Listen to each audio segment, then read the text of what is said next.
அப்பாவை இவ்வளோ பிடிக்குமா அம்மாவை இவ்வளோ பிடிக்குமா? கையில் காமி, எவ்வளோ பிடிக்கும்? அப்பா. அப்பா இவ்வளோ. அம்மா அம்மா எவ்வளோ பிடிக்கும்?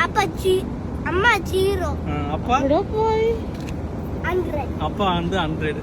1000. இதுல இருந்து என்ன சொல்றேன்னா, எங்க பையனை வந்து எப்ப கேட்டாலும் அப்பா பிடிக்கும் தான் சொல்லுவான். ஆனா என்னோட அதிக நேரம் பாத்துக்கிட்டு எங்க ஒய்ஃப் தான், கூடவே இருந்து பாத்துக்கிட்டு ஒய்ஃப் தான். ரீசெண்டா நடக்கிறது என்னன்னா, முன்னாலாம் நம்மளாம் அந்த காலத்துல அம்மா கூட சுத்தின்னு இருப்போம், அம்மா முந்தாண்டி பிடிச்சி சுத்தின்னு இருப்பனாலாம். இப்பெல்லாம் பார்த்தோன்னா அம்மா விட்டுறானுங்க, அப்பா தான் சுத்தி நிக்கிறேன். ஏன்னு சொல்லு, அப்பா தான் ஆபீஸ்ல இருந்து 6 மணிக்கு வர்றாரு, காலில இருந்து அவன் என்ன பண்றான்னு தெரியாது. பசங்க வீட்லயே இருக்கிறான்ல, அவனுக்கு என்ன பண்ணாலும் அம்மாவுக்கு தான் பிரச்சனை. தண்ணி ஊத்தினாலும் சரி, எதை ஊத்தினாலும் பிரச்சனை. அதனால அம்மா போட்டு சாத்துவாங்க, படிக்கலாம் போட்டு சாத்துவாங்க. இந்த காலத்துல அம்மாவை எந்த பசங்களையுமே பிடிக்க மாட்டேது. எனக்கு மட்டும் இல்ல, என் கூட இருக்கிறவங்களுக்கு கூட எல்லாரும் அதான் சொல்றாங்க.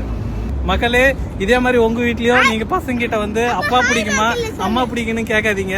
ஏன்னா வந்து அம்மா தான் வந்து அதிகமா உழைக்கிறாங்க, அம்மா கூடயே இருக்கிறாங்க. 24 மணி நேரம் இருக்கிறதுனால அவங்களுக்கு பிடிக்க மாட்டுது. எப்படி ஹோட்டல்ல கூட தினமும் வந்தா பிடிக்காது, எனக்குன்னா ஒரு நாள் வந்து சாப்பிட்டா தான் ஹோட்டல்லுமே நம்மளுக்கு பிடிக்கும். அதே கதை தான். அப்பா அம்மாவில் வந்து பசங்கிட்ட போய் உன்னை பிடிக்குமா என்ன பிடிக்குமான்னு கேட்காதீங்க.